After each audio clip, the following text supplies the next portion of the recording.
Well, well, well. My, how things have changed already in the middle of this season. It just goes to show you not to take gleeful and spastic joy in other people's misery, as the Texas Longhorn fans have seemed to do for the last couple of years, over the top with people like Orange Blood's Ketchum Boy, who likes to tattle on people, from Joel Klatt to many other talking heads out there that had already anointed Arch Manning in Texas as the next dynasty. As a matter of fact, there's one guy that's on Twitter that his name is "We Are the Next Bama." He's a Longhorn fan. But it seems like this game may not just be one game for Texas. If they lose this game to Oklahoma, it could be more than just one loss in the Red River rivalry, which is hard enough to swallow. But this could profoundly affect Texas long term, not just this season, but further on than that, possibly. Let's talk about it.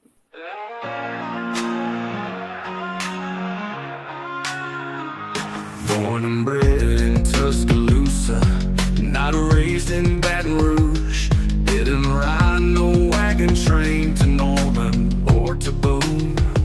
They said I'd never make it, just a name they overlook.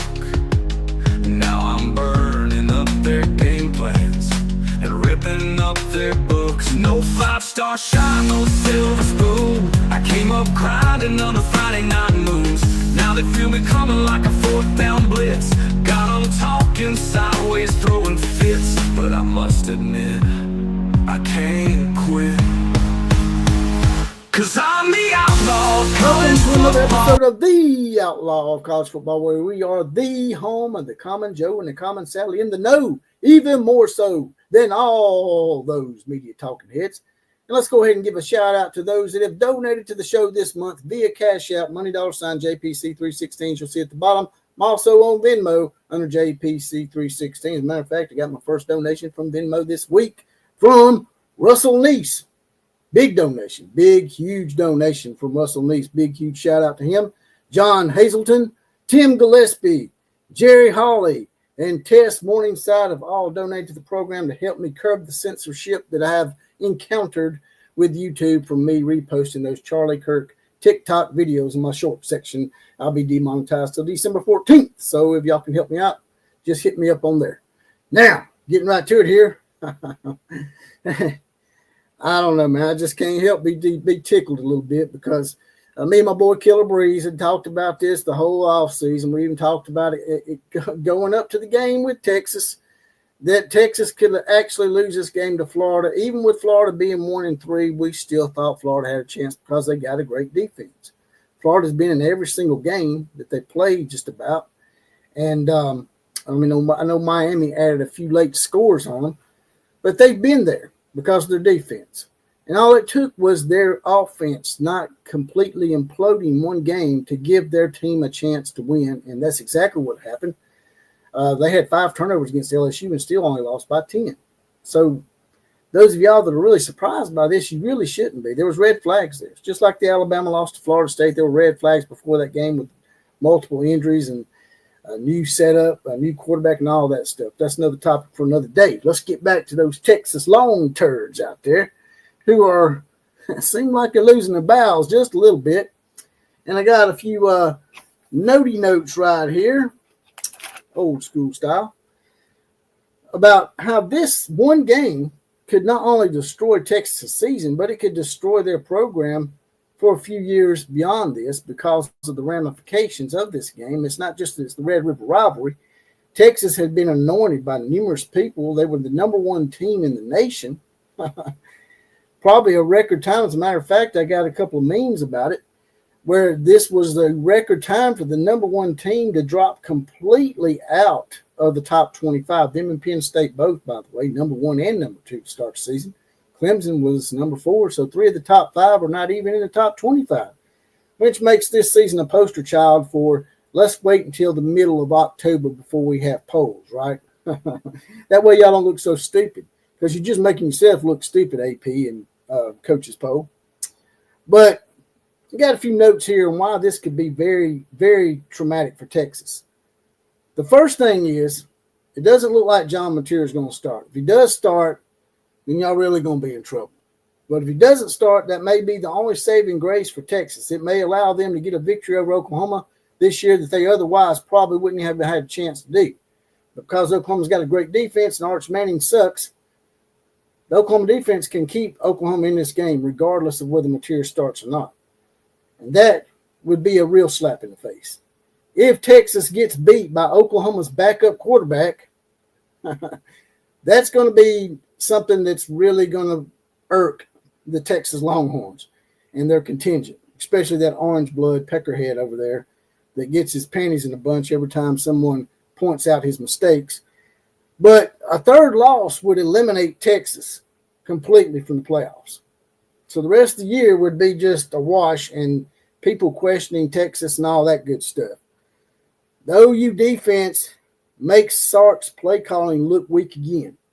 That's what happened last week with Florida. I've got a couple of guys that I was listening to today, Blake and Rufino is that his name? Blake Rufino and Joe something or other. It's called the Rufino and Joe Show. But they were basically talking that stuff too. Let's go ahead and bring that up real quick and show y'all exactly what they said. All right, as you can see here, the title of this is Arch Manning needs to transfer. They're actually saying that Arch Manning needs to transfer out because Texas people are so unrealistic. But here we go. I don't disagree with that, but this is the call that he's got coming in. I mean, with all due respect, he's not the one calling in shots for Arch Manning. Sark is, with a bad offensive line. He's making them – I mean, the 3 times I remember in the second half that he got sacked, Joe, one of them was on a 3rd and 2. And there was nothing underneath that was called for him. There is no check down. That's inexcusable. As a great play caller as Sark is, there should be a check down on a 3rd and 2. He's trying to throw the ball deep. I don't get it. I don't get it. I don't understand what Sark's doing. Is it fair to blame Arch on some of this? Yes, the 2 interceptions clearly threw in a double cover. The blame goes on both of them. I think that it's even. But Arch is exactly.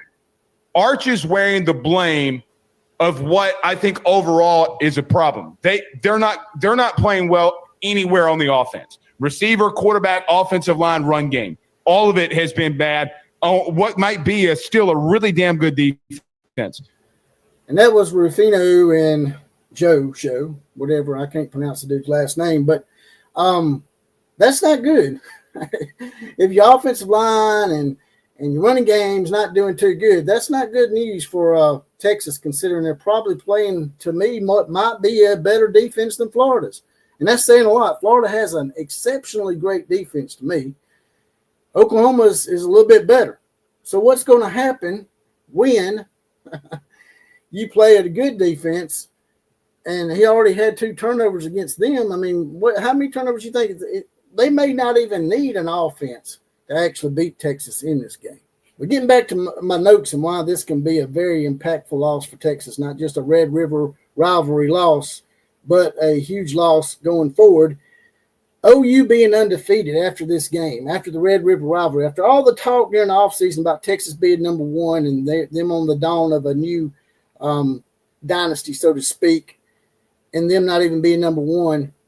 Not only that, but Oklahoma, their main rival, is undefeated after that game going into the middle of October, and you got beat by their backup quarterback. It's just going to expound things. And the Texas people are so unrealistic that they'll most likely start questioning Sark, which is going to be to their own detriment because Sark has went to back-to-back playoffs. Now, I know people say Texas is not completely back until they win a national title, but I'm not completely on with that. I feel like Texas had finally made it back to relevancy because they've been to back-to-back playoff appearances, which is what you strive for today. I mean, there's so much parity. Getting to the playoffs is a big thing. It means that you're relevant. So if you fire him after he went to back-to-back playoff games, and Texas fans are known to, be real trigger happy about certain things, you can really screw your program up, Texas, in my opinion. If you have a knee-jerk reaction to a off season this year with Arch Manning, who was unproven to begin with. He played at a 2A school, which is a very low-level school against low-level competition. So people should have seen this. I mean, that's on the Manning family. They should have let this kid play in 6A or 7A or whatever Louisiana's classification system, whatever their highest classification system is, they should let him play against higher level competition. The long-lasting ramifications of this is what I just said. They lose this game, go 3-3. The season has a complete meltdown. If they don't even make a bowl game, these people will probably start talking about firing Sark again. Another thing I want to sort of round myself around back to is the fact that Orange Bloods catch him. That guy, and I hate to even give him any pub on here, but he got on there running his mealy mouth talking about Oklahoma wasn't even important to Texas anymore. Oklahoma is not even a rivalry for Texas anymore because we're so great. We're going to the SEC. We're going on the greener pastures. We're going to be the next dynasty. We're going to be the next Alabama, as they were saying, not me. They were saying that. You might be right, Ketchum. That rivalry might not be important anymore because if Texas has a meltdown over one bad season, which they're known to do, it could put them behind the 8 ball for years to come, and Oklahoma could suddenly forget that you're important. Now, as promised, I'm going to start having memes of the day, little memes here and there that make you want to chuckle a little bit. This first one right here, as you can see that I'm bringing up, is old Arch Manning himself. And in this one, if I can scroll down here a bit, fastest team to go from preseason number 1 to unranked. That being the Texas Longhorns, who have once again set records, but not in a good way, in a more futile type way. So let's move on to the next one.